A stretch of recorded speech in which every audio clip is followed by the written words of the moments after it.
वेदांत सार कल हम विचार किए थे जे उपासना नित्य कर्म नैमित्य कर्म और उपासना में मुख्य फल है अंतकरण की शुद्धि। जो मन की जो दोष दुर्गुण है वो अगर उपासना आदि करेंगे नित्य कर्म नैमित्य कर्म वो दूर होता है। और जो अवान्तर जो फल है वो अवान्तर फल शब्द का अर्थ है गौण फल है दे दिव्य लोक की प्राप्ति, पितृलोक और देवलोक की प्राप्ति। अभी ये विचार करेंगे साधन चतुष्टय। वेदांत में साधन चतुष्टय किसको कहते हैं? विवेक, वैराग्य, समदमादि षटक संपत्ति और मुमुक्षुत्व। ये जो चार है वेदांत में इसको कहते हैं साधन चतुष्टय। ये वेदांत का साधन चतुष्टय है, हर जगह इसका साधन चतुष्टय नहीं। तो वेदांत का जो साधन चतुष्टय है तो उसमें दिया है, तो पहले विवेक किसको कहते हैं? नित्य अनित्य वस्तु विवेक। विवेकः तावत् ब्रह्म एव नित्यं वस्तु ततो अन्यत् अखिलम् अनित्यानि विवेचनम। तो पहले विवेक वस्तु होना चाहिए, तो विवेक हो गए तो फिर साधन करेंगे। ये कहते हैं नित्य अनित्य वस्तु विवेकास्तावत् ब्रह्म एव नित्यम वस्तु। नित्य अनित्य वस्तु जब हम विवेक करते हैं तो उसमें पहला आता है कि इसमें आप नित्य वस्तु क्या है, अनित्य वस्तु क्या है। तो नित्य वस्तु का यदि आपको विवेक होगा, अनित्य वस्तु का आपको विवेक होगा, तो अनित्य वस्तु को त्याग करके नित्य वस्तु को प्राप्त करेंगे। तो नित्य वस्तु ये क्या कहते हैं? नित्य अनित्य वस्तु विवेकात् विवेकः स्थावत् ब्रह्म एव नित्यम वस्तु। ब्रह्म एव नित्य वस्तु मतलब नित्य शब्द का अर्थ है जो तीनों काल में जिसका बाद नहीं होता उसको कहते हैं नित्य। जो एक काल में बाद हो जाता है, एक काल मतलब अभी है बाद में नहीं है, तो उसको नित्य वस्तु, उसको अनित्य कहते हैं। तो नित्य वस्तु ये कि ब्रह्म एव नित्यम वस्तु ततो अन्यद अखिलम अनित्यानि। तो एक ही संसार में नित्य वस्तु, उनसे भिन्न जितने भी वस्तु है वो अनित्य वस्तु है। आप क्यों? यदि ये जितने भी जागृत जगत है वो स्वप्न में नहीं रहता, स्वप्नों में जो वस्तु है वो निद्रा में नहीं रहते। तो ये वस्तु जो है एक समय में रहते हैं, एक समय उसका अभाव हो जाता है, इसलिए ये जितने भी वस्तु है अनित्य है। और जो ब्रह्म शब्द व्यापक चैतन्य शब्द से ब्रह्म वो नित्य वस्तु है, इसलिए उनको उसका कभी अभाव नहीं होता। दूसरा अभी ये कहते देखो विराग क्या है? अहिकानाम श्रक चंदन वनितादि विषयोपभोगानाम कर्मजन्यतया नित्यत्ववत् आमुष्काम अपि अमृतादि विषयभोगानाम अनित्यतया तेभ्य नितराम विरति यह अमूत्रार्थ फल भोग विराग। इस लोक में कर्मजन्यतया अनित्य वस्तुम आमुष्किमकाणम, यही का मतलब इस लोक में जो भी आपको श्रक चंदन वनितादि विश्वभोगानम, जितने भी श्रक शब्द का अर्थ है माला, तो चंदन शब्द का अर्थ मतलब चंदन शब्द का अर्थ है एक पदार्थ दिया है, बाकी उसमें सर्वत्र यही है कि जितने भी दृश्य वस्तु है श्रक चंदन आदि वनिता आदि विषय भोगानम, इस लोक में जितने भी सांसारिक पदार्थ है। और परलोक क्या है? कर्मजन्यतया अनित्यवत आमुष्मिकाणाम अपि। इस लोक से आपने यज्ञ आदि अनुष्ठान किए, उसमें स्वर्ग आदि की प्राप्ति होगी, तो उसको कहते हैं आमुष्मिक लोक। यह लोक यह लोक कहते हैं अहिका नाम, और आमुष्मिक लोक होता है परलोक। इस लोक में और परलोक में जो फल प्राप्त होता है वो अनित्य वस्तु, क्योंकि कर्म से जन्य होता है। कर्मजन्य यद फल जो फल है वो फल अनित्य होता है। क्यों? वो कर्म से उत्पन्न हुआ है। जो वस्तु कर्म से उत्पन्न होता है वो अनित्य ही होता है, इसलिए क्योंकि जो कर्म है वो अनित्य है, ऐसा न्याय है, युक्ति है। यद कर्मम तत्तद अनित्यम। जो जो कर्म से जो चीज बना होगा उसका कुछ क्षण के लिए रहेगा, कुछ समय के लिए रहेगा, उतना समय तक आपको उस फल की प्राप्ति होगी, बाद में नष्ट हो जाएगी। तो इसी प्रकार ये संसार में जितने भी सारे वस्तु जो है प्राप्त है वो इस समय के लिए प्रतीत होता है, और परलोक में जो यज्ञ आदि कर्म अनुष्ठान करके जो स्वर्ग आदि की जो प्राप्ति होती है वो भी परलोक की भोग है। तो दोनों में फल भोग विराग, फल का त्याग करना, फल में आशा नहीं करना, फल को त्याग करके कर्म करना, लेकिन फल त्याग, फल मिलेगा तो उसका फल आपको प्राप्ति होगी। यदि यज्ञ आदि कर्म अनुष्ठान करते हैं, उपासना आदि कर्म करते हैं, धर्म आदि कर्म करते हैं, तो उसमें फल का भोग इच्छा नहीं रखेंगे। बाकी वो जो कर्म हम करते हैं वो कर्म अंतःकरण का और आपका हृदय को जो कल्मश है उस कल्मश को दूर करने के लिए वो जो कर्म है वो आपको अधिकारी बना देगा आगे आध्यात्मिक में, वेदांत में। यदि उस फल का विराग, फल का अर्थ छोड़ करके हम साधना करेंगे, अगर फल का इच्छा करेंगे तो उसका फल मिल जाएगा, और फल मिलने के बाद आप क्या हो जाएंगे, आप उसको फल समाप्त हो गया, फिर अभी बोलेंगे अभी क्या करें। तो इसीलिए भगवान के उपासना कर्म करेंगे, भगवान को थोड़ा मांग लेंगे तो भगवान बोलेंगे देखो भाई ये तो मांगने के लिए आया है, ये तो सोच रहा था राजा बनेगा, वो तो भिखारी बन गया। तो मांगना बोलते हैं कि राजा को नहीं, ये भिखारियों का होता है, राजपुत्र का नहीं होता है। राजा का पुत्र मांगना थोड़ी होता है, राजा का पुत्र तो राजा है, वो मांगे नहीं मांगे उसको तो राजगादी मिलेगा ही मिलेगा। तो परमात्मा का स्वरूप यदि आपको प्राप्त है तो परमात्मा से थोड़ा टुकड़ा लेके क्या करोगे, स्वयं जो राजकुमार है वो स्वयं इसमें थोड़ा है, उसे बोलेगा इस राज्य में नौकरी करूंगा, तो उसको परमात्मा राजा बोलेगा ठीक है इसको थोड़ा दे दो थोड़ा नौकरी, और जो स्वयं राजकुमार है वो तो स्वयं राजकुमार ही राजा बनेगा। तो इसी प्रकार यहाँ अभी आगे कहते हैं जो समादयस्तु, देखो समाधि षटक संपत्ति है, तो सम दम उपरति तितिक्षा साधन समाधान श्रद्धाख्या, ये समाधि षटक संपत्ति। सम षटक संपत्ति माने 6 गुण क्या क्या है, सम 1, दम 2, उपरति 3, तितिक्षा 4 और समाधान 5 और श्रद्धा हो गया 6। इसको कहते हैं समदमादि षटक संपत्ति।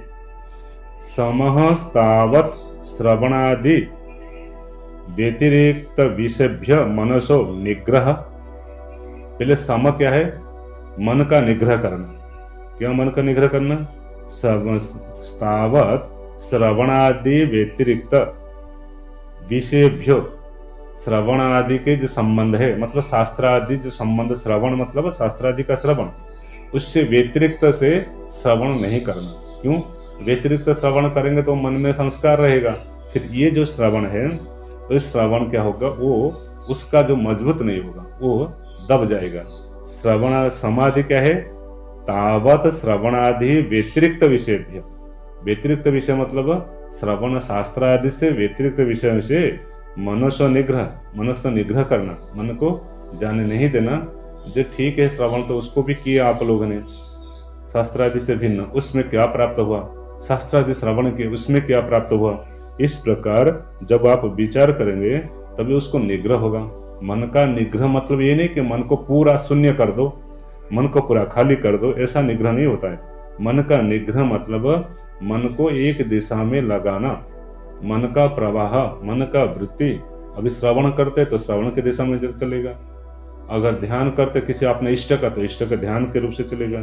तो श्रवण आदि का विषय में मन को लगाने से मन स्वतः ही निग्रह हो जाता है। उसको आप बैठ करके, जो लोग ध्यान आदि करते हैं वो ध्यान आदि तो करते ठीक है, लेकिन श्रवण आदि करने पर भी ये स्वतः ही मन का निग्रह हो जाता है। कैसे निग्रह होता है, उसके लिए आपका मन जब शब्द आदि सुनकर के अर्थ आदि का बोध करता है तो मन स्वतः ही 1 घंटा तक निग्रह होता है। आप ध्यान आदि किस लिए करते हैं, मन आदि को निग्रह करने के लिए। श्रवण आदि भी ये मन को निग्रह करने में सक्षम है, इसके लिए आपको कोई क्रिया नहीं करना पड़ेगा। आप श्रवण करते रहिए तो मन स्वतः ही निग्रह हो जाएगा। क्यों, मन में वो सामर्थ्य आ जाता है। क्यों? जब शब्द सुनते, शब्द का अर्थ और विचार करते हैं तो मन में सामर्थ्य आ जाता है। अभी कहते हैं इसके बाद दम क्या है? शम दम। दम हो गया बाह्य इंद्रियाणाम तद व्यतिरिक्त विषयभ्य निर्वर्तनम। बाह्य इंद्रिय से व्यतिरिक्त विषय निवर्तनम। तो बाह्य इंद्रिय से व्यतिरिक्त विषय कौन हो गया? बाह्य इंद्रिय को इंद्रियादि नहीं जाना दम है। मतलब ऐसा नहीं कि हम खाएंगे नहीं, देखेंगे नहीं, मतलब जितना यथा उपयोगी जीवन में जो जो चाहिए उसको तो ग्रहण करना, तद अतिरिक्त को ग्रहण नहीं करना। इसको कहते हैं दम। इंद्रियादि जे तद व्यतिरिक्त विषयभ्य निवर्तनम। इंद्रिय का विषय जितना है। अब कोई बोले कि मैं आंख बंद करके, दृश्य पदार्थ है, हम आंख बंद करके चलेंगे, तो आंख बंद करके चलेंगे तो कोई धक्का लग जाएगा। अब वो हम खाएंगे नहीं बिल्कुल तो फिर बीमार हो जाएंगे। तो इसका अर्थ है जितना ग्रहण योग्य है उतना ही करना, उसको कहते हैं दम। अब कहते हम देखेंगे नहीं तो रास्ते में लोगों को, तो आंख बंद करके चलेंगे। और कुछ कहते हम खाएंगे नहीं, सुनेंगे नहीं किसी का बात, तो ये नहीं होता है। तो विषय भी निवर्तन मतलब यदि हम कुछ ऐसा संगीत सुनेंगे, वीडियो देखेंगे, ऐसा देखेंगे, उस लोगों पास बात बैठ के सुनेंगे, फिर वो जो संस्कार आएगा वो क्या करेगा, आपके ये तो बाहर से आएगा और अंदर चला जाएगा। अभी आप कैसे निकालोगे? देखो, अंदर से आने में सुविधा है, बाहर से आना सुविधा है, किंतु अंदर निकलना कठिन है। अब जो डाले उसको निकालना पड़ेगा। अब निकलने के लिए बड़ी कष्ट है, वो निकलना नहीं चाहता है। यदि निकल जाता तो ठीक है, लेकिन निकलना नहीं चाहता ना। बाहर से डालना सरल है, लेकिन वहां से निकलना कठिन है। इसीलिए ये नहीं सोचना कि हम बाहर से तो डाल देंगे और निकाल देंगे, निकलना बड़ी कठिन होता है। अभी आगे कहते हैं समादम उपरति क्या है? निवर्तितानाम एतेषाम तद व्यतिरिक्त विषयभ्य उपरमणम उपरथवा विहितानाम कर्माणाम विधिना परित्याग। अच्छा, उपरति शब्द का इसमें इन्होंने क्या अर्थ किया? टिक्का मतलब मैं देखता हूँ। उपरति कहते हैं श्रवण मनन इत्यादि व्यतिरिक्त जो विषय है उनसे इंद्रिय को हटाना। श्रवण आदि साधन उपरति होकर मतलब श्रवण आदि साधन करना, मनन करना, उससे अतिरिक्त विषय में इंद्रिय श्रवण मनन आदि ज्ञान के साधनपुत्र इंद्रिय आदि को अतिरिक्त शब्दादि को में जानने में नहीं जान पाए अथवा नहीं जाए, जिस वृत्ति को ये जिस वृत्ति के द्वारा होता है उसे उपरति कहते हैं। उपरति शब्द का अर्थ है एक प्रकार का मतलब मन उपरति हो गया। जहाँ श्रवण मनन आदि जो विषय है, शास्त्र आदि श्रवण है, जिस वृत्ति के द्वारा ये श्रवण करता है उस वृत्ति अन्य वृत्ति को ग्रहण नहीं करना चाहिए। अन्य वृत्ति को मतलब अन्य जो संसार की वृत्ति है उस वृत्ति वो वस्तु वो विषय वृत्ति में नहीं आए। यदि वो वृत्ति में आ जाएगा तो वृत्ति आपका क्या हो जाएगा? छिन्न भिन्न हो जाएगा। अभी एक वृत्ति चल रहा है, श्रवण का वृत्ति चल रहा है, उस वृत्ति से यदि अन्य विषय आ जाएगा तो क्या हो जाएगा? वो वृत्ति छिन्न भिन्न हो जाएगा, तो आपका वृत्ति इधर उधर हो जाएगा, टुकड़ा हो जाएगा। तो इसीलिए यहाँ कहते हैं जे श्रवण आदि के ये श्रवण मनन आदि के द्वारा शास्त्र आदि का श्रवण करके जो वृत्ति शांत हो चुका है, उपरति हो चुका है, मतलब अन्य वृत्ति अन्य विषय को ग्रहण नहीं करता है और वृत्ति अन्यत्र नहीं जाता है, तो उसको कहते हैं उपरति। उपरति हो जाना मतलब सर्वत्र उपरति हो गए, हम उपरति हो गए, मतलब वृत्ति जहाँ है, मन जिस विषय में एक बार वृत्ति बन गया श्रवण मनन आदि में, वहीं अथवा अपना इष्ट के प्रति हो, कहीं भी आप करो, तो यदि वहां मन लग गया, वृत्ति एक दिशा में चला तो बाकी दिशा से उपरति हो जाता है। आगे ये कहते हैं तितिक्षा क्या है? शीतोष्ण आदि द्वंद्व सहिष्णुता। शीत उष्ण आदि का द्वंद्व का सहन करना, इसको कहते हैं तितिक्षा। तितिक्षा शब्द का अर्थ क्या है? सहन करना, बस क्या सहन करना? ठंडी और गर्मी। ठंडी गर्मी कैसा? ठंडी में जाके बैठना, गर्मी की आग लगा के बैठना नहीं। ठंडी और गर्मी ये प्रकृति का स्वभाव है, प्रकृति से प्राप्त हो, ये प्रकृति के द्वारा संचालित है। इसलिए आप उनके द्वारा ये कंप्लेन नहीं करना कि ठंडी बढ़ गई, गर्मी बढ़ गई। अब वो तो बढ़ेगी ही, उसके लिए क्या करोगे आप? अब ठंडी गर्मी के सहन होगा, अभी ठंडी दिन में ठंडी होगी, इसके बाद गर्मी दिन में गर्मी आएगी। ये द्वंद्व है, शीत उष्ण, सुख दुख, ये किसको कहते हैं? द्वंद्व। शीत उष्ण आदि द्वंद्वादि, द्वंद्व सहिष्णुता, द्वंद्व का सहन करना। तो सहन करना मतलब ये आगे आएगा विवेक चूड़ामणि में। ये कहते हैं सहन करना मतलब कंप्लेन करके सहन नहीं करना, स्वभाव से सहज से सहन करना। ये बहुत ठंडी हो गई, भगवान ने बहुत ठंडी बढ़ा दिया, अभी क्या करे, कैसे स्नान करें, गर्मी बहुत हो गई, कहाँ जाए, क्या करे, गर्मी तो बहुत है यहाँ भी। लेकिन बोलते कंप्लेन किसको करोगे? कंप्लेन करते करते जीवन बीत गया, इससे और भी होगा। नहीं तो ऐसे जगह में जाओ जहाँ ठंडी गर्मी दोनों समान है, नहीं तो ऐसे जगह में जाओ ठंडी के दिन गर्मी, गर्मी के दिन ठंडी जाओ। ऐसे कुछ लोग होते हैं हमारे यहाँ, हमारे मित्र जी, ठंडी होता है वो चले जाते हैं बम्बे की तरफ घूमने के लिए, इंदौर उज्जैन उधर ही घूमते रहते हैं। जैसे वहाँ गर्मी आएगी अप्रैल तो सीधा चले जाएंगे गंगोत्री, बद्रीनाथ रहेंगे। तो और कुछ लोग ऐसे होते हैं ज़्यादा ठंडी होगा तो उधर चले जाते हैं। एमपी में थोड़ा कम ठंडी होता है, पूरी आदि में भी कम ठंडी होती है, तो ठंडा वहाँ कम होते, समुद्र एरिया है। दक्षिण में भी ठंडी कम होते हैं, और यदि आप गर्मी में वहाँ रहेंगे तो वहाँ तो जल जाएंगे, कम होगी। इसलिए वो लोग को फिर गंगोत्री तरफ आ जाते हैं। ये ऐसा नहीं, अब कहाँ तक भागते रहोगे सुबह से शाम तक। इसको कहते तितिक्षा, सहन करना। निगृहीतस्य मनस श्रवण आदो तद अनुगुण विषय च समाधि समाधानम। ये कहते हैं अभी समाधान क्या है? समाधान मतलब निश्चय हो गया। समाधान शब्द का निश्चय क्या हो गया है? ये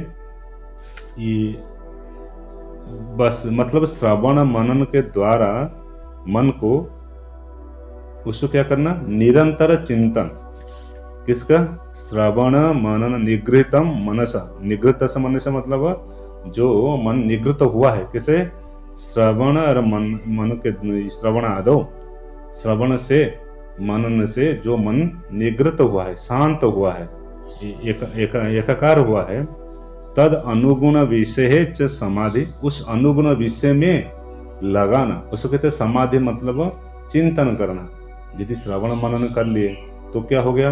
मैं ब्रह्म हूं ऐसा निश्चय हो, जब तक नहीं होता है उस प्रकार का आप इसको निश्चय करें, चिंतन करें।